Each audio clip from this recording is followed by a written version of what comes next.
Hello mga boss. Ang gagawin natin ngayon isang washing machine na automatic na ang brand kung titignan nyo, ayan, Eurotech. Bale ang problema nitong washing machine na to base sa customer, pag power on daw dito sa washing machine, meron daw lumalabas na error dito sa kanyang display. Sa madaling salita mga boss, bale nag-error itong washing machine. So try natin para makita nyo. Ayan, saksak ko lang. So pansinin nyo mga boss. Ngayon, power on.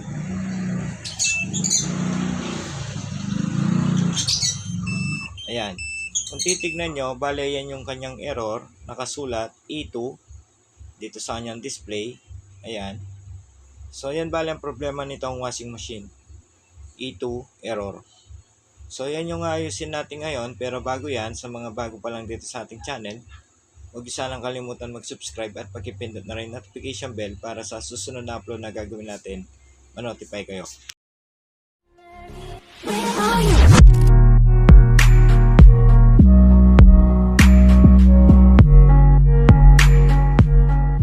Yun mga boss, nakita nyo, bali ang problema nitong washing machine na to, E2 error. So yun yung ayusin natin dito mga boss, tignan natin kung anong posibleng problema nito. So buksan ko lang, ayan, bali dito na muna tayo magbubukas dito sa itaas.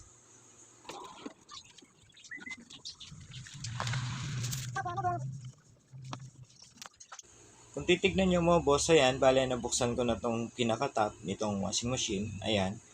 Kung papasinin nyo, bali ito yung kanyang door switch.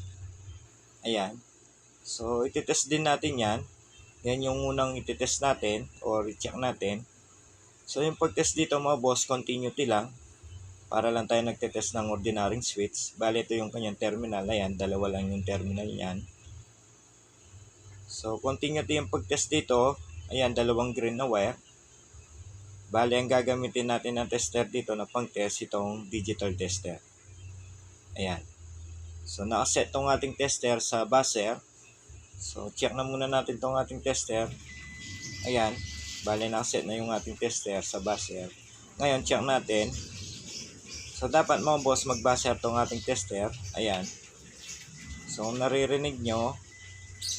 Wait lang mga boss. Ayan. So, nagbabuzzer naman tong ating tester. Ibig sabihin, okay itong kanyang door switch. So, kapag ganyan mga boss, ibig sabihin, okay itong kanyang door switch. Masasabi natin na walang problema yan. Ngayon, dahil okay itong kanyang door switch, sunod naman na i-check natin itong kanyang water level sensor. Kung titignan nyo, bale ito yung sinasabi kong water level sensor mga boss. Ayan. So, i-check din natin yan. So, tanggalin na muna natin itong kanyang terminal na socket para yun na nga, matest natin na maayos itong kanyang water level sensor. So, ipopost ko na muna itong video mga boss. Tatanggalin ko lang muna itong kanyang water level sensor. Medyo nahirapan kasi ako magtanggal mga boss. Hawak natin yung camera. So, i-post ko na muna itong video. Ayan mga boss, kung titignan nyo, bale natanggal ko na itong socket, itong water level sensor. Ngayon, i-check natin yan. Gamit pa rin itong ating digital tester. So, nakaset pa rin tayo sa continuity or ohms mga boss. Ayan. So, check natin kung ilan ba yung ohms na masusukat natin dito sa kanyang water level sensor. So, tignan natin. Kung titignan nyo pala itong sensor mga boss, bale tatlo yung terminal. Ayan. Bale, itatap lang natin yung test probe dito sa una at pangatlo. So, yung gitna, wala na yan mga boss. So, check natin itong sensor. Tignan natin kung ilan ba yung resistance na masukat natin dito mga boss. Ayan, kung titignan nyo, bale nasukat natin ay nasa 31.9, 32 ohms. Ayan, iba-iba. 31 to 33. Yan mga boss, nakita natin yung nasukat natin na resistance dito sa water level sensor na to ay nasa 31 ohms, 32, 33, iba-iba mga boss. Hindi bababa ng 30 ohms yung nasukat natin. Ngayon dahil dyan, so tatry na muna natin palitan to mga boss. Ayan, kung titignan nyo rin, kinalawang na tong water level sensor. So, subukan na muna natin palitan yan. Tignan natin kung mag-okay ba tong washing machine after natin magpalit nitong water level sensor. So hanap lang akong pamali natin dito mga boss. Kung titignan nyo, ayan, bale meron na akong nahanap na sensor. Ayan, bagong bago pa. So bago natin ilagay ito, pagkumpara muna natin yung resistance na masusukat natin dito sa dalawang sensor na yan. So check na muna natin. Ayan, so check na muna natin tong tinanggal natin dito sa wash. Kung titignan nyo, nasa 32 ohms talaga yung ohms o resistance na nasusukat natin dito. Ngayon, check naman natin itong bago. So tingnan natin kung ilan ba yung resistance na masusukat natin dito. So ito mga boss, nasa 22 ohms lang. Ayan. So wait lang, ulitin ko lang. Medyo nagdulos yung... Ayan mga boss, so ulitin natin. Ayan, kung titignan nyo, nasa 23 ohms. So hindi pumapalo sa 30 ohms. So nakita natin yung pinagkaiba nitong dalawang sensor na to, yung bago at itong luma. So itong bago na sukat lang natin hindi umabot ng 25 ohms. So ito naman luma, umabot ng 30 ohms pataas.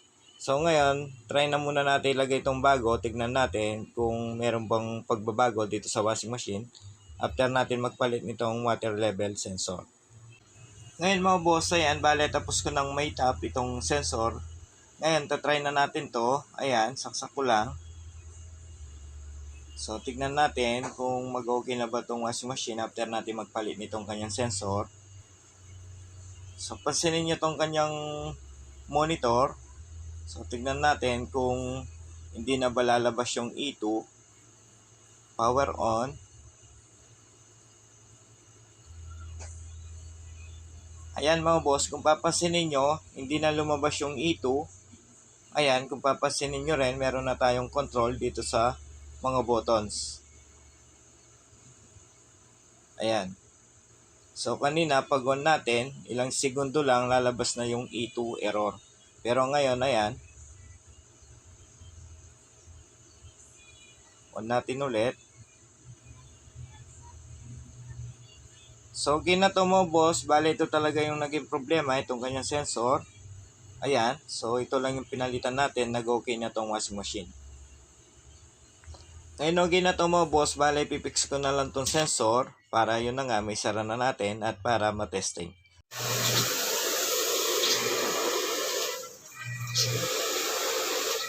So, okay na to mo boss. Ayan. So, umikot naman yung kanyang motor. So dahil okay na to mga boss, hanggang dito na lang tong ating video. Sana kahit papano meron kayo natutunan dito sa ating video. Kung meron man, huwag nyo naman sana kalimutan mag-subscribe at pag-ipindot na rin notification bell para sa susunod na upload na gagawin natin, ma-notify kayo. Hanggang sa muli mga boss, maraming salamat.